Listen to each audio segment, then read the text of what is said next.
Illustre père, un homme qui fut une fierté de Guédiawaye. ko ñoo moom li nga xam ne mooy Harmonia wax dëgg yàlla def ci bis bi lu rëy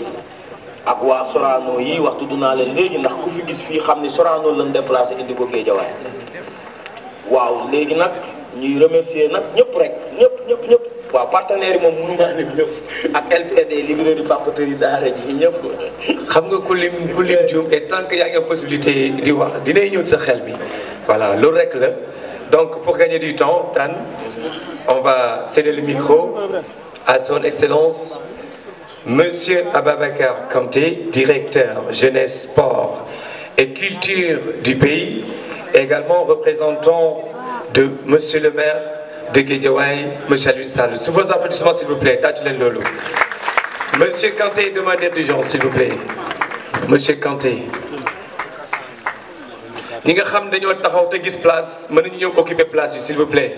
ñi taxaw te gis place mën nañu ñëw occuper place yi. tàccu leen monsieur Kanté tàccu leen ko. xam ngeen ni fii képp ku fi teew tey rek am nga la waroon def nga bàyyi ko kon tey jataay bi dafa am solo ndax lan c'est la culture lan mooy culture le moral le civisme l'éducation la formation bref j'en passe monsieur Kanté.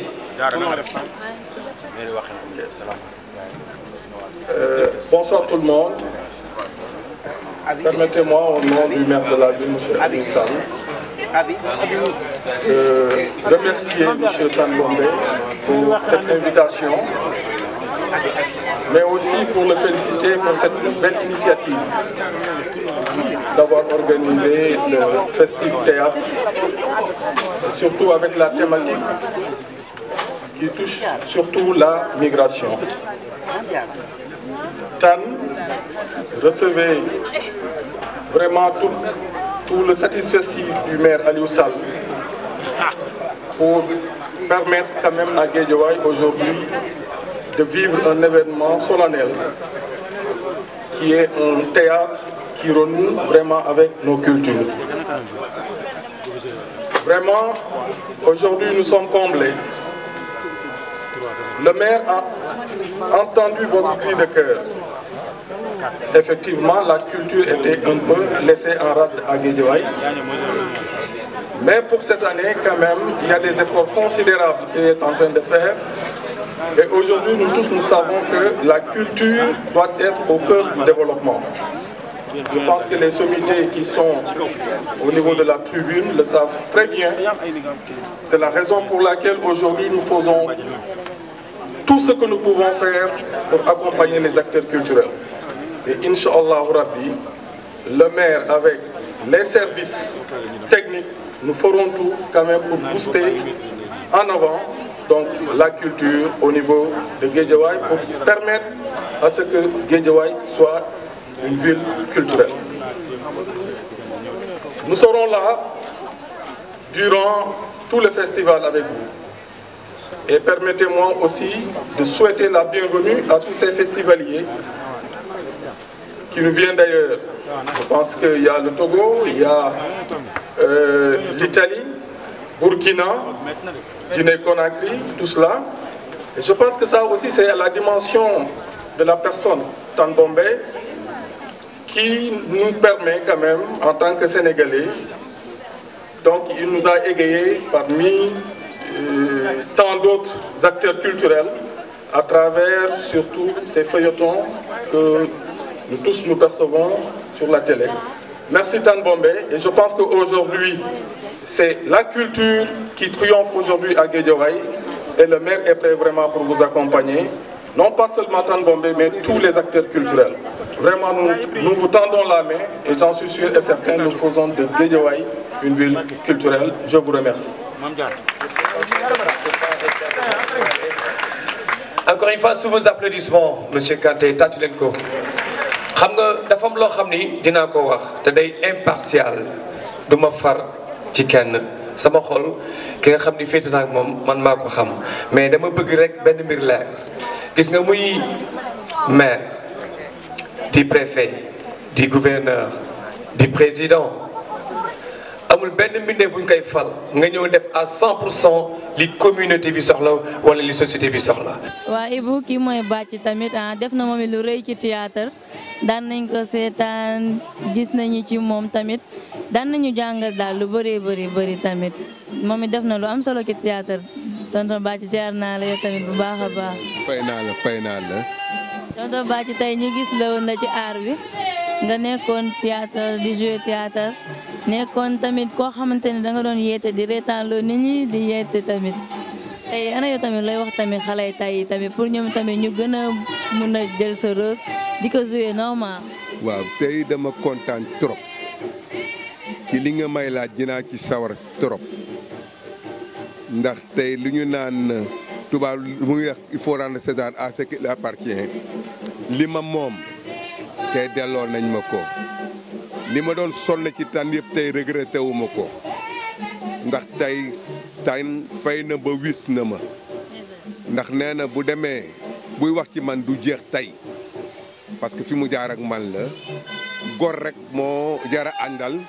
te tan li ma doon sonn ci moom yëpp tey gis naa ko regretté wu ma ko gor la alhamdulilah yàlla na ko fa yàlla na ko yàlla yóbbu foo xam ni daal dina raw ñun fu ñu toll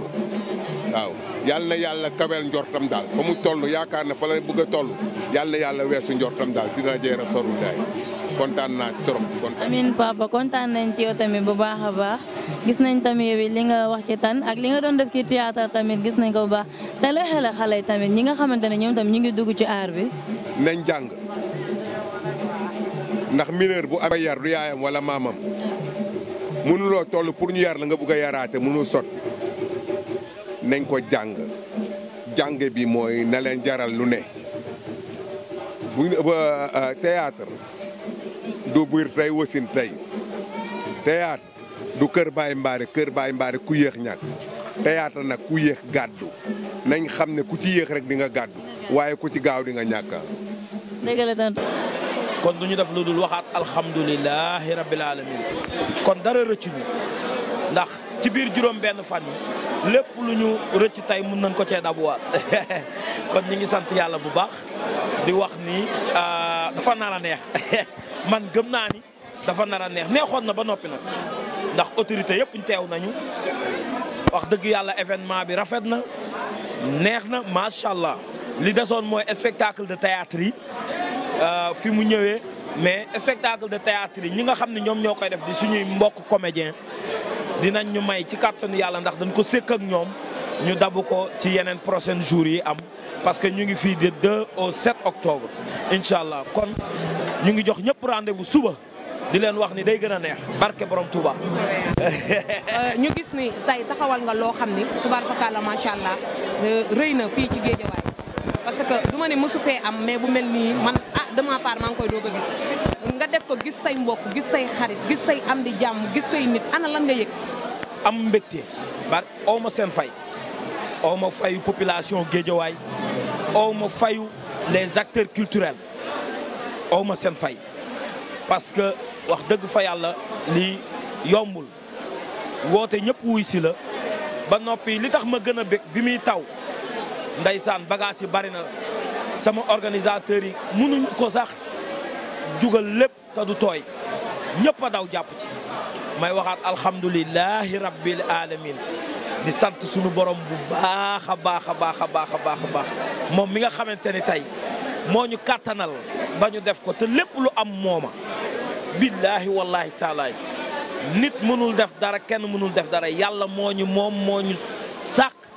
moo ñu fiy jëlee moo ñu fi indi lépp lu am ci àdduna moom la di wax ni ñu ngi koy sant di sant ñëpp nag ñi tawte ñu ngi leen di jéggalu bu ñu mënoon a protéger taw bi kenn du tawte mais nag wax dëgg yàlla festival bi muy Festic Théâtre nekk ci 2e édition am fu mu teg bëtam man gëm naa ni day gën a neex barke borom Touba day gën a neex. RMC boo leen doon ñaax tey wala nga leen di wax muy site bi nga xam ne nag tubaar fakalla mi ngi toj mi ngi def buzz waaw comme du moroomu nekk. waaw mais RMC sama site la parce que ki nga xam ni moo ko initié maa ngi moom du ñu ñaar kenn lañu li naan altine talaata la bés doxul ci diggante bi te jàpp tëw bàyyi yombul surtout milieu bi ñu nekk Sidi Fall dégg na lu ne ma dégg lu ne ci moom teewul ñu jàppante ndax dëgg rek la ñuy wanante dëgg ba tey édition 2 bi lim ci liggéey man sax liggéeyu ma ko ci barke Seydina Mohamed démb daanaka fi la fanaan fi la nekk ba 4 heures du matin ne ma damay dem jëli sama yëre ñëwaat mu ngi liggéey ci festival wax dëgg fa yàlla may sant les autorités de la ville de Guédiawaye ñëpp wuy si nañ ma ñëpp def nañ seen contribution xam na ni festival bi c'est très lourd festival bu mag ndax bu ñu waxee international rek festival yàlla am suñuy gan yi fi ñëw ce sont les Italiens les Burkinabés waa Guinée Conakry 4 heures du matin lan war a yegg si ma jëli leen xam nga wax dëgg fa yàlla macha allah kontaan na bu baax barke borom Touba. waaw kon ñu ngi lay jaajëfal di la ñaanal yàlla na egg ak jàmm ak salaam mi ngi ci yóotu yaa xam yàlla na la. amiin awa ba sama doom. lii lañ leen fi jëlaloon comme tey parce que bëggoon nañ mu gën a yaatu mais xëy na nii la ko yàlla bëggee lu yàlla namm nag ak lu yàlla bëgg kenn mënu ci dara kon dañ leen di jox dig daje rek ba demee incha allah bye. Voilà donc loolu lu ñu doon def benn parenthèse la c'est apolitique surtout. Allez, encore une fois, nous allons recevoir le docteur Massamba Gueye, qui fait un travail noble parce que l'homme est le remède de l'homme. L'homme est le remède de la société. Docteur, vous faites le même boulot qu'un professeur parce que le professeur qui forme tout simplement culturellement tout un individu pour le développement d'une société, vous partagez des boulots franchement nobles qui font qu'une société soit, qui font que le monde soit. Applaudissez docteur Massamba Gueye s'il vous plaît. Sous vos applaudissements, applaudissez maximum d'applaudissements s'il vous plaît. Vous n'y devez pas docteur là.